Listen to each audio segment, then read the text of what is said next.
హరే కృష్ణ. 10వ పాసురం. நோற்றுச்சு வர்க்கம் புகுகின்ற అమ్మనాయ్ మాట్రముం తారారో వాసల్ తిరవాదార్ అంటూ సాగిపోతూ ఆట్ర వందనముడయ్యాయ్ అరుంగళమే తేట్రమాయ్ వందు తిరవేలోరెంబావాయ్ అంటూ ముగుస్తుందండి. దీని అర్థం ఏంటంటే, నోము నోచి శ్రీకృష్ణ సంశ్లేష సుఖానుభవమును పొందుచున్న ఓయమ్మా, తలుపులు తెరువు. తలుపు తెరవకపోయినా మానేయ్, కానీ నోటినైనా తెరిచి పలకవచ్చు కదా తల్లి. జ్ఞానుల దర్శనం కంటే వారి శ్రీ సూక్తులను వినడమే చాలా ముఖ్యమైనదని చెప్తుందండి ఆండాళమ్మ తల్లి. పరిమళాలను వెదజల్లే తులసిమాలలను కిరీటముగా ధరించిన శ్రీనారాయణుడు మనచే స్తోత్రము చేయబడిన వాడై సంతసించి మనకు వ్రతోపకరణాలను ఇస్తాడు. ఈ పాసురంలో గోదాదేవి మిగిలిన గోపికలతో కలిసి శ్రీకృష్ణుడిని శరణు పొందుదామని చెప్తుందండి.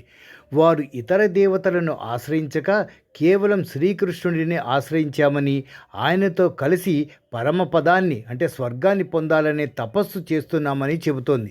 అంతేకాదండి, వారు ఇప్పుడు ఎటువంటి భయం లేకుండా కేవలం ఆయన సేవ మాత్రమే కోరుకుంటున్నారని, ఆయన కోసమే వారు చేసిన తపస్సు ఫలించాలని ప్రార్థిస్తున్నారు. శ్రీకృష్ణుని కూట్రై వన్ననన్ అని పిలుస్తూ ఆయన చతురుడు, శక్తివంతుడు అని చెబుతారు.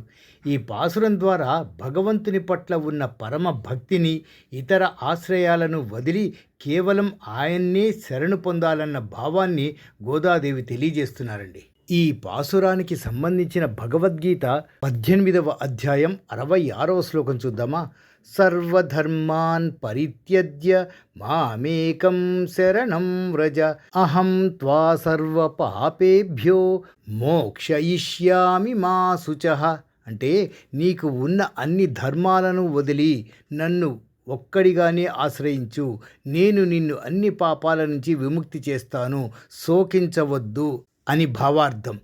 తిరుప్పావై 10వ పాసురంతో అనుసంధానం ఎలా ఉంటుందంటే, ఆండాళ్ అంటే గోదాదేవి ఈ పాసురంలో చెప్పినట్లు వారు ఎలాంటి ఇతర దేవతలను ఆశ్రయించకుండా కేవలం కృష్ణ పరమాత్మని ఆశ్రయించినట్టు చెబుతుంది. ఇది గీతలో శ్రీకృష్ణుడు చెప్పిన మామేకం శరణం వ్రజ అన్న సందేశానికి సరిపోతుంది. భగవద్గీతలో ఇది శరణాగతి తత్వం అనే తత్వాన్ని ప్రధాన శ్లోకంగా భావించవచ్చండి. ఇలాంటి విషయాలు ప్రతిరోజు అనునిత్యం మీకు అందజేస్తున్నాం. సబ్స్క్రైబ్ చేయడం మాత్రం మర్చిపోకండి. హరే కృష్ణ.